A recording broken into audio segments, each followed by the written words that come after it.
AJP, association d'assurés engagés et responsables, présente Sud Radio, le grand matin week-end, la force de l'engagement. Muriel Réus. Bonjour Muriel. Eh bien bonjour Jean-Marie. S'engager pour une diplomatie féministe. On va en parler avec votre invité aujourd'hui puisqu'on reçoit avec plaisir Delphine O qui est ambassadrice pour la diplomatie féministe et aussi secrétaire générale du Forum Génération Égalité. Elle est la bienvenue sur Sud Radio évidemment. Et vous, c'est une cause qui vous tient à cœur. Absolument. On parle très souvent d'égalité entre les femmes et les hommes à l'intérieur des frontières, mais qu'en est-il au-delà ? Dans nos politiques étrangères, nos coopérations, nos alliances stratégiques. C'est là qu'intervient la diplomatie féministe. Un mot qui dérange parfois, mais qui pose une question essentielle. Peut-on vraiment construire un monde plus juste, plus stable, plus durable sans les femmes ? La diplomatie féministe est une vision politique à part entière, une stratégie internationale qui vise à intégrer l'égalité entre les sexes, les droits des femmes et la lutte contre les violences dans toutes ces dimensions de la politique étrangère. Coopération, développement, sécurité, aide humanitaire, négociations économiques. Son ambition est claire, faire de l'égalité une priorité globale. Parce que là où les femmes sont écartées, les sociétés se fragilisent, régressent, se privent de leur plein potentiel. Là où elles sont pleinement associées, la paix, la croissance et la démocratie prospèrent. En 2019, la France a officiellement adopté cette ligne. Elle est devenue, après la Suède, l'un des tout premiers pays à porter cette vision sur la scène internationale. Depuis, elle a entraîné 17 pays dans son sillage, le Canada, le Mexique, l'Espagne, le Chili, le Luxembourg, les Pays-Bas, l'Allemagne, entre autres. Ensemble, ils forment une coalition qui veut faire de la diplomatie féministe un levier de transformation mondiale. Mais ce mouvement se heurte aujourd'hui à un retour de bâton d'une rare intensité, un backlash idéologique, politique, stratégique, un moment de bascule brutal dont il faut prendre la pleine mesure et qui rappelle que rien n'est jamais acquis. Aux États-Unis, ce recul s'est institutionnalisé. 8000 pages web supprimées des sites officiels sur les droits des femmes, des bombes bannies du vocabulaire de l'administration, égalité, inégalité et même femmes, des entreprises contraintes de renoncer à toute politique de diversité et d'inclusion pour accéder au marché public, autrement dit renoncer à l'égalité salariale, à la lutte contre les violences sexistes, à la justice de genre. Dans 26 États américains, l'avortement est désormais un crime. Des médecins risquent la prison pour avoir pratiqué des IVG. À l'international, l'administration Trump a initié la déclaration de Genève, une conférence qui fédère des États alliés autour d'un même objectif, revenir en arrière sur les droits sexuels et reproductifs en échange de soutien diplomatique. Un marchandage aux conséquences redoutables qui vise à effacer des décennies de progrès, en particulier sur la santé des femmes et leurs droits fondamentaux. Face à ce recul massif, la France tient bon, elle maintient ses engagements, tente de compenser, d'amplifier, de fédérer. Elle ne pourra pas le faire seule. Ce que nous vivons aujourd'hui est un moment critique de notre histoire collective, une lutte entre régression et progrès, entre une vision du monde où les femmes ont toute leur place et une autre où elles sont priées de se taire, de s'effacer, de rentrer dans le rang. La diplomatie féministe, ce n'est pas un luxe, c'est un rempart, un levier, une boussole et surtout une exigence que nous devons porter haut à chaque instant, dans chaque instance et dans chaque décision. Bien, parlons-en avec votre invitée, la première concernée en quelque sorte, puisque nous accueillons Delphine O sur Sud Radio. Bienvenue à vous. Vous êtes ambassadrice pour la diplomatie féministe et aussi secrétaire générale du Forum Génération Égalité. Vous êtes l'invitée de Muriel Réus. Bonjour Delphine. Bonjour Muriel. Je suis ravie de vous accueillir ce matin. Alors Jean-Marie a donné certains de vos titres, ce ne sont pas les seuls. Normalienne, diplômée de Harvard, ancienne députée, plus jeune ambassadrice de France. Vous avez occupé des fonctions de haut niveau en politique, en diplomatie, et vous avez aussi, et c'est très important me semble-t-il, une expérience directe du terrain, notamment en Afghanistan, où vous avez travaillé sur les droits des femmes et leur participation à la vie publique, et en Iran, où vous avez d'ailleurs vécu. Alors moi j'ai une première question assez simple qui vous concerne un peu à titre personnel. Avez-vous affronté du scepticisme, voire des résistances dans les cercles, y compris dans les cercles diplomatiques, face à ce qu'on appelle aujourd'hui la diplomatie féministe ? D'abord, merci beaucoup pour cette invitation et je voulais vous dire que votre présentation était excellente de la diplomatie féministe, je ne ferai pas mieux. Merci beaucoup. Mais pour répondre à votre question, évidemment, le monde diplomatique, comme tous les milieux professionnels, ne sont pas exempts de sexisme, de discrimination. Et il faut savoir que quand ce concept, cette idée de diplomatie féministe a été inventée par la Suède en 2014, le mot a été suivi de nombreuses critiques, de moqueries, de rires. On disait que c'était une diplomatie par les femmes, pour les femmes. Qu'est-ce que c'est que cette histoire de bonne femme, en gros. Mais je crois crois qu'aujourd'hui, le concept a fait du terrain. Déjà parce que, vous l'avez dit, il y a de plus en plus de pays qui ont adopté cette terminologie. Et parce qu'en fait, la définition, elle est très simple. Et vous l'avez dit, qu'est-ce que ça veut dire une diplomatie féministe ? Ça veut dire simplement faire en sorte que les droits des femmes et des filles soient une boussole, une priorité, quelle que soit la crise, le terrain sur lequel nous intervenons dans le cadre de notre politique internationale. Et c'est faire en sorte aussi que cette perspective de l'égalité, elle infuse dans toutes les composantes de notre action internationale. C'est-à-dire évidemment dans la coopération et le développement, l'accès à la santé, à l'éducation, etc. Mais aussi dans les questions de sécurité, de désarmement, dans les questions commerciales, de négociations internationales, dans les questions environnementales et climatiques, dans les questions numériques, dans les questions économiques, etc., etc. Et donc c'est vraiment infuser une sorte de culture de l'égalité dans l'ensemble de notre action extérieure. Alors vous rentrez de New York, une grande commission française était à New York, c'est un moment un peu essentiel avec l'administration Trump qui nous pose quand même de grosses difficultés aujourd'hui. Vous étiez au CSW, qui est la commission sur le statut des femmes à New York. C'était une session qui s'est tenue évidemment dans un contexte troublé. Quel bilan tirez-vous de cette session ? Quelles ont été, d'après vous, les annonces ou les tensions les plus marquantes ? De quoi devons-nous avoir peur ? Ces négociations, elles se tiennent chaque année depuis 69 ans. C'est la 69e commission sur le statut de la femme. Mais évidemment, cette année, c'est un contexte un peu particulier. Il faut dire qu'on a quand même connu ce contexte. Ce n'est pas la première présidence Trump, c'est la deuxième. Mais je crois que nous-mêmes qui avons vécu cette première présidence Trump sommes même surpris, en fait, de l'ampleur et de l'impact des premières décisions qui ont été prises en moins de 2 mois de mandat. Alors, l'ambiance à New York, j'en reviens, vous l'avez dit, elle était ambivalente. D'un côté, vous avez énormément de préoccupations, à juste titre, évidemment, à cause des régressions qui sont impulsées par l'administration Trump et qui ont des impacts directs. Les coupes de l'aide publique au développement américaine, tous les jours, j'entends des ONG, j'entends des organisations internationales qui me disent « je dois arrêter tel ou tel programme de soutien à la lutte contre les violences faites aux femmes, de soutien aux droits sexuels et reproductifs, d'autonomisation économique, etc., etc., parce que nous n'avons plus de financement américain. » Donc l'impact, il est direct, il est immédiat, il est très clair. Mais il y avait aussi un certain espoir, et moi j'en suis ressortie quelque part un peu regalvanisée du fait de se retrouver avec toutes ces féministes du monde entier. Donc c'est ça qui est extraordinaire, c'est que vous avez 193 États, vous avez plus de 14 000 personnes de la société civile, il faut imaginer 14 000 féministes de tous les pays du monde, de tous les recoins, qui se retrouvent et qui se sont retrouvés aussi un peu réénergisés par l'idée que finalement, nous sommes encore la majorité. Mais nous sommes devenus une majorité silencieuse. Et c'est ça pour moi qui a changé, c'est que le discours, le narratif qui, me semble-t-il, malheureusement, a gagné aujourd'hui, c'est un discours réactionnaire, c'est un discours conservateur, c'est ce discours masculiniste qui a impulsé Trump, mais qui est suivi d'un Elon Musk, d'un Zuckerberg, et on voit aujourd'hui de plus en plus de personnalités du monde politique et économique qui suivent. Donc oui, il faut être extrêmement inquiet. L'impact, il est direct aujourd'hui. Ça veut dire qu'il va y avoir des millions de femmes partout dans le monde qui n'auront plus accès à ces programmes-là, qui n'auront plus accès à des moyens de contraception, qui n'auront plus accès à un avortement sécurisé, donc des femmes qui vont mourir. C'est ça, en fait, ce que ça veut dire. Absolument. C'est des femmes qui meurent, c'est des femmes qui n'ont pas accès aux soins et qui n'ont pas accès, évidemment, à l'égalité auquel elles ont droit. Mais en même temps, il y a un mouvement inverse et la diplomatie féministe, c'est une réponse directe à ce que fait Trump et ce que font d'autres pays aujourd'hui, c'est dire, nous réaffirmons notre soutien à des valeurs qui sont universelles, qui ne sont évidemment pas contingentes à une religion, une culture, un pays, etc. Et nous allons redoubler de soutien, de financement, de mobilisation, de plaidoyer pour ces femmes-là. Alors, la France s'est positionnée comme l'un des fers de lance de cette diplomatie féministe, en empêchant cette volonté d'entraîner d'autres nations. J'ai dit 17 tout à l'heure.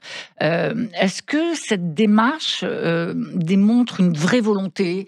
Est-ce que concrètement, on va réussir à contrebalancer les effets de ce que vous avez évoqué et qui provient des États-Unis ?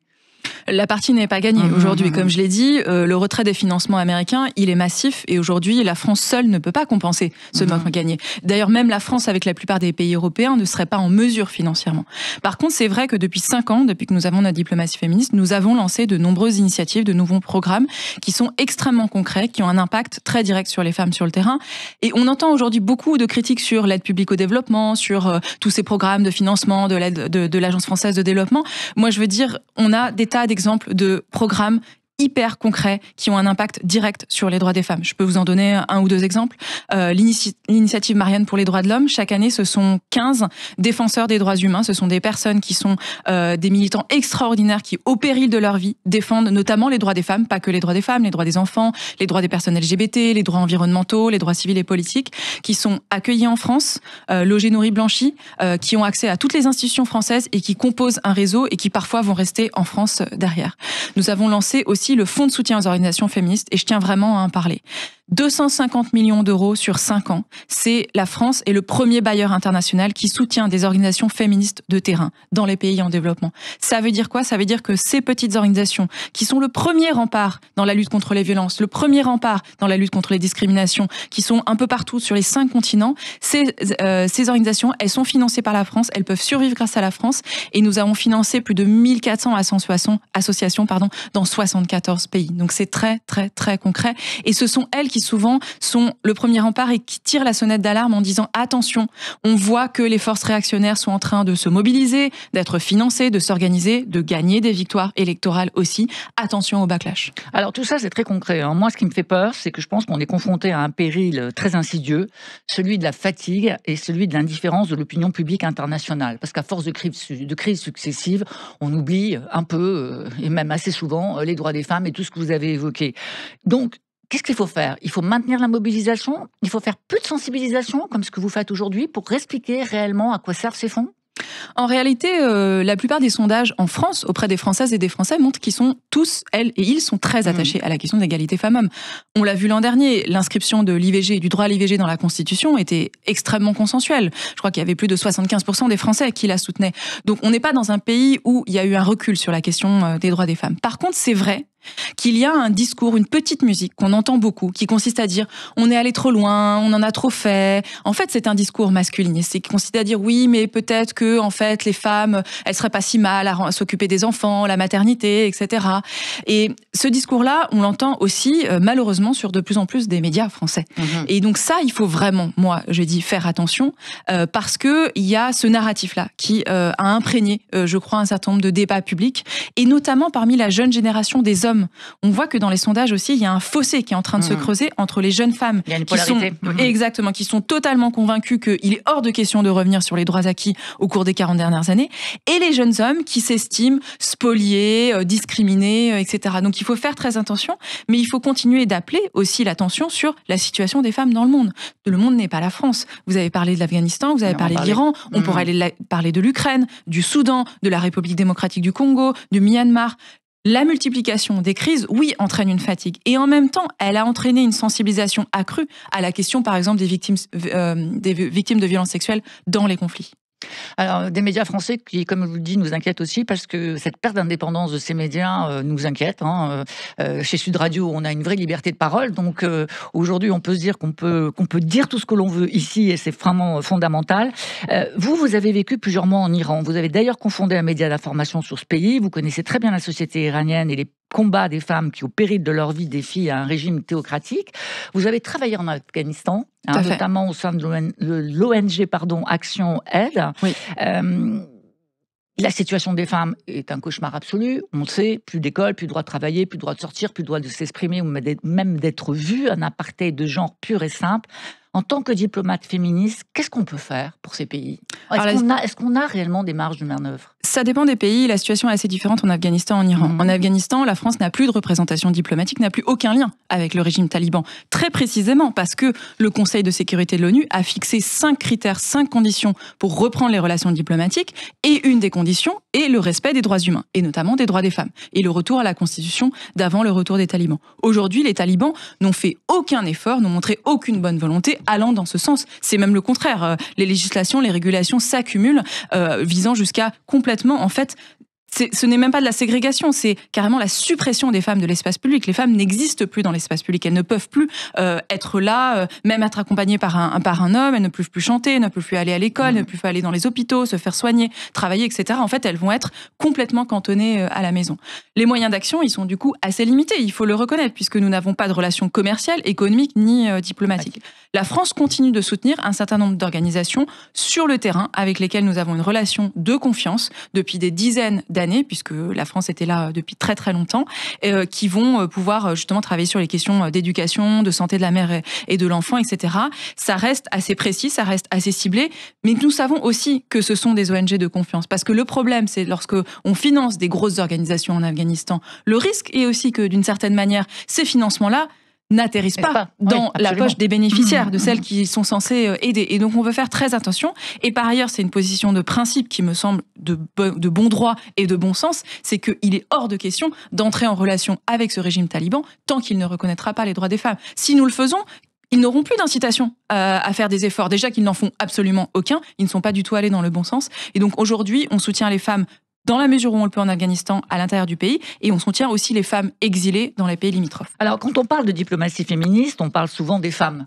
Peut-être à tort, parce que dans certains pays du Sud, on a des hommes engagés qui parfois jouent un rôle clé en sensibilisant d'autres hommes aux violences sexistes, comme l'abandon des mutilations génitales féministes ou les mariages précoces.